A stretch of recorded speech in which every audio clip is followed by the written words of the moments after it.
Part 2. ஒரு ஊரில் ஒரு திருடன் ஒரு பையில் தங்க காயின் எடுத்துகிட்டு போயிட்டு இருக்கான். அது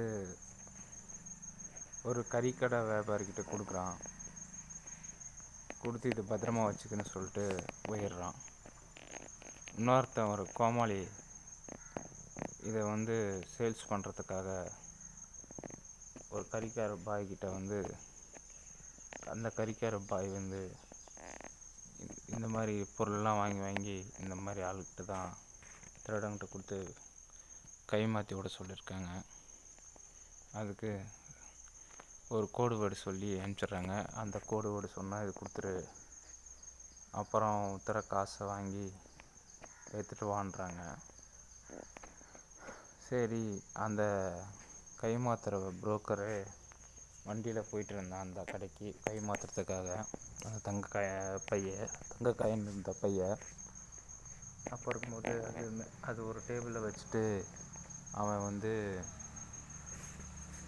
அந்த டேபிளில் வச்சுட்டு அவன் என்ன பண்ணுறான்னா நின்று கோடு வேர்டுக்காக சொல்லிகிட்டு இருக்கான். திடீர்னு ஒரு ஸ்கூல் பொண்ணு 2 பொண்ணு காசு இல்லாமல் ஸ்கூல் போகாமல் நின்றுருக்கு. உடனே அந்த தரகர் கை மாற்ற வியாபாரி இருக்கான் இல்லையா, அவனோட வண்டியை வச்சுட்டு உள்ளே அங்கிள் உங்கள் வண்டி யாரோ வச்சுட்டாங்கன்னு சொன்ன முன்னாடி உடனே அந்த வண்டி நிமித்தத்துக்காக அவன் போயிடுறான். அந்த சிங்கிள் கேப்பில் அந்த குழந்தைங்க போயிட்டு அந்த நகை மாற்றுறதுக்காக ஒரு கடைக்கு போனால் மற்ற அந்த ரவுடி அந்த கடை ஐஸ்காரன் தான் அது மாதிரி பொருள் மாற்றி வியாபாரம் பண்ணுறான், ஐஸ்கிரீம்காரன். அதில் போய் 2 ஐஸ்கிரீம் அங்கிளுக்கு பேர் சொல்லி கொடுத்துருங்கன்னு சொல்லிட்டு 2 ஐஸ்கிரீம் வாங்கி தின்னுடுது அந்த குழந்தை.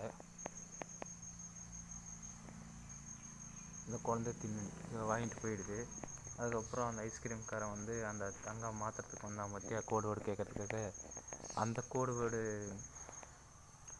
அவன் இது மாதிரி அந்த குழந்தை தான்ப்பா வாங்கிட்டு போச்சு, அதுக்கு காசு கொடுன்னா, சரி எனக்கு ஹெல்ப் பண்ண குழந்தை தானே அப்படின்னு சொல்லிட்டு காசு கொடுக்குறான். அப்புறம் போனோன்னா சரி கோடு வேர்டு சொல்லுங்கன்னு சொல்லிட்டு கேட்குறான். என்ன கோடு வேர்டுன்னா பக்கத்தில் பையங்கன்னு. அப்போ தான் அந்த கை மாத்திர வியாபாரி கேட்கும்போது இப்போ நான் எடுக்கலன்னு பார்க்குறான். அப்புறம் கடை ஃபுல்லாக தேடுறாங்க 2 பேரும், அந்த பையை கிடைக்கிறதில்ல. அவர் மொத்தம் அந்த ஸ்கூல் போன 2 ஐஸ்கிரீம் வாங்கிட்டு அந்த பொண்ணு தான் எடுத்துகிட்டு போயிட்டுக்குது. அப்புறம் அந்த பொண்ணு தவிர வேறு யாரும் வரல, அந்த பொண்ணு தான் எடுத்துருக்கணும் அப்படின்னு சொல்கிறாங்க. சரி, அந்த பொண்ணுக்கிட்ட போய் அந்த வண்டி ஏறினாலே அவன் போய் கேட்குறான், ஏம்மா அங்கேருந்து பேக் எடுத்துகிட்டு போனீங்கன்னு. இல்லை நான் எடுக்கல அப்படின்னு சொல்லிடுது. உன்னை தவிர வேறு எடுக்க வாய்ப்பு இல்லைம்மா, உண்மையை சொல்லு. இல்லை அங்கிள் நான்லாம் எடுக்கல அங்கிள் அப்படின்னு சொல்லிடுது. இல்லை நீ தான் வந்திருப்ப. இல்லை அங்கிள் எனக்கு ஒரு தங்கச்சி இருக்கிறா, அவள் தான் எடுத்துகிட்டு போயிருக்குவா, ஐஸ்கிரீமும் எனக்கு அவள் தான் கொடுத்தா, நான் வரல, உங்களை நான் இப்போ தான் பார்க்குறேன்னு ஒரு பொய் சொல்லிடுது. இந்த இடத்துல ஒரு ட்விஸ்ட்டே வச்சிருச்சு அந்த பொண்ணு. உடனே என்ன பண்ணுதுன்னா, வா உங்கள் தங்கச்சியை காட்டு, நான் அந்த பேக்கை வாங்கணும், அவகிட்ட தான் இருக்கணும் அப்படின்னு சொல்லிட்டு வா காட்டு. அவள் ஸ்கூலுக்கு போகிற வழியில் ஒரு கடையில் ஏதாச்சும் வாங்க போய் வைப்பான்னு சொல்லிட்டு சொல்கிறா.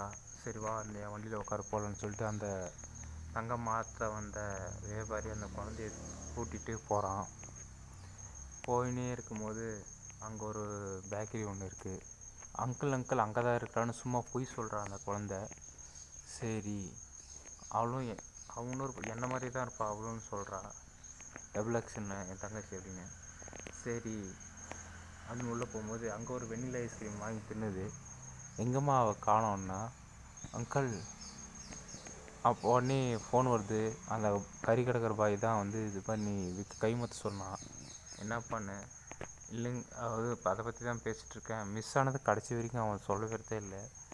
சரி, இதே மாதிரி அந்த பொண்ணுக்கிட்ட கேட்கணும்னா, பொண்ணு எனக்கு டைம் ஆச்சு நம்ம கிளம்பலாம் வாங்கன்னா, சரி கூட்டிகிட்டு போகிறான். எங்கம்மா அந்த பொண்ணுன்னா, இல்லை இங்கே தான் இருந்த மாதிரி தெரிஞ்சு அதனால தான் வந்தேன், பார்த்தா இங்கே இல்லை, சரி வாங்க அவரை எடுத்து கொண்டு போகிறான். சரி போகிற வழியிலே அங்கே ஒரு டாய்லெட் பாத்ரூம் இருக்குது, அங்கே போகிறாங்க. போகிற வழியில் இருக்குன்னா இந்த பொண்ணுக்கு ஐஸ்கிரீம் தின்னால ஒகர் கலக்கிட்டு பாத்ரூம் போகுது. அங்கே 5 நிமிஷம் வெயிட் பண்ணுறான். பொண்ணு அதுக்கப்புறம் வருது. நான் கிளம்புறேன் நீங்கள் போங்கன்னு சொல்லுது அந்த குழந்த அந்த வியாபாரிகிட்ட. என்ன கிளம்புறியா? அப்போ பேக் எப்படி எனக்கு தெரியும்னு சொல்லிட்டு, அதெல்லாம் எனக்கு தெரியாது, நான் வீட்டுக்கு கிளம்புறேன் அப்படின்னுது. அப்போ போலீஸ்காரன் பார்த்துட்றான் பக்கத்தில் இருந்து. அந்த போலீஸ்காரன் என்ன சொல்கிறான்னா, என்னம்மா அந்த மிரட்டுற மாதிரி தெரியுது அந்த குழந்தையா அப்படின்னு உனது அந்த வியாபாரிகிட்ட. இல்லைங்க சார், அது என் குழந்தை தான், ஸ்கூலுக்கு வர மாட்டேன்றா அப்படின்னு சொல்லுது. சொல்கிறான் அவர் வியாபாரி. அதுக்கு அவர் என்னன்றாருன்னா, ஏடா சாயந்தரம் 5 மணி ஆயிடுச்சு, இப்போ எங்கடா ஸ்கூலுக்கு கூப்பிட்டு போகிறேன்? இல்லைங்க சார், அப்புறம் போய் சொல்கிறேன். இல்லைங்க சார், வீட்டுக்கு தான் கூப்பிட்டு போகிறேன் அப்படின்னு போய் சொல்கிறான். அந்த குழந்தை இவர் யாருன்னு எனக்கு தெரியாது, இவர் சும்மா சொல்கிறாரு அப்படின்றான்.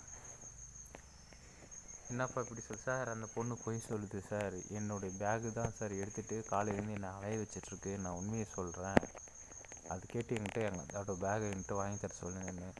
அந்த பேக் என் தங்கச்சிட்டு இருக்குதுன்னு அதுவும் திருப்பி நான் போலீஸ்கார்ட்டையும் போய் சொல்லுது. சரி, உன் தங்கச்சி எங்கே இருக்கிறான்? போலீஸ்காரு இந்த வியாபாரி இந்த 3 பேரும் போகிறாங்க, வீட்டுக்கே போயிடுறாங்க. அவங்க வீட்டுக்கு போயிட்டு பார்த்தா அவங்க அப்பா அம்மா கிட்ட, எங்கே உன் தங்கச்சிக்கிட்ட பேக் இருக்காமே, நீங்கள் உன் தங்கச்சி கொடுங்க அந்த பேக்கை வேணும் அப்படின்னு போலீஸ்காரு இந்த வியாபாரி இந்த பொண்ணு 3 பேர் போயிட்டு இருக்கும்போது, அவங்க அப்பா அம்மாவுக்கு இவ ஒருத்தி தான் பொண்ணு, வேறு பொண்ணே கிடையாது. இவனடா இப்படி சொல்கிறான்னு சொல்லிட்டு கேட்கும்போது அவங்க அப்பாவே சொல்கிறாரு, இவ பொய் சொல்கிறாங்க அப்படின்னு. அதுதாங்க நானும் முன்னேருந்து சொல்கிறேன், 2 பேருமே போலீஸ்காரும் சரி வியாபாரம் சரி வச்சிட்ருக்கோம் அப்படின்னு சொல்கிறாங்க. திருப்பி போய் அவங்க அம்மாட்டையும் கேட்குறாங்க, இதை பற்றி எனக்கு எதுவுமே தெரியாது, என்னம்மா பெற்ற குழந்தையே தெரியாதுன்றீங்க அப்படின்றாங்க. அதுக்கப்புறம் ஒரு சமயத்தில் கண்ணடிச்சு பேசினா அவங்க அப்பாவை சமாளிக்கிறாரு. ஆமாங்க, அது எனக்கு இன்னொரு பொண்டாட்டிக்கு இப்போ இந்த பிள்ளை அப்படின்னு சொல்லும்போது, இந்த பொண்ணோட அம்மா உதைக்கிறாங்க. அவன் பிரச்சனை எனக்கு தெரியாது, இன்னொரு பொண்டாட்டி கட்டினியா அப்படின்னு சொல்லிட்டு உதைக்கிறான்னு சொல்லிட்டு பண்ணுறாங்க. அப்புறம் பார்த்தா சண்டை ஆகுது. போலீஸ்கார் என்ன பண்ணுறாரு, இதெல்லாம் என்னால் சமாளிக்க முடியல, நான் போகிறேன், அவங்க பேக் கொடுத்தா வாங்கி எடுத்துன்னு போ, இல்லைன்னா சும்மா போ அப்படின்னுறாங்க. சரி, அவர் போயிட்டு கொஞ்ச நேரத்தில் இவனும் என்னடா தலைவலின்னு சொல்லிட்டு வெளியே வரான், கொஞ்ச நேரம் வெளியே இருக்கலான்னு அந்த வியாபாரி.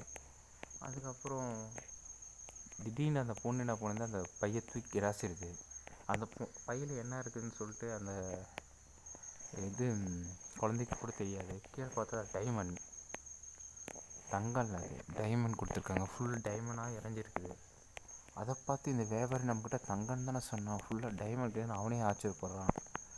அதுக்கப்புறம் பிடிச்சி உள்ளே அரெஸ்ட் பண்ணி இவனை அந்த வேனில் கூட்டிகிட்டு போகிறாங்க, பெரிய பஸ்ஸில், போலீஸ் அரெஸ்ட் பண்ணுற பஸ்ஸில் கூட்டின்னு போகிறாங்க.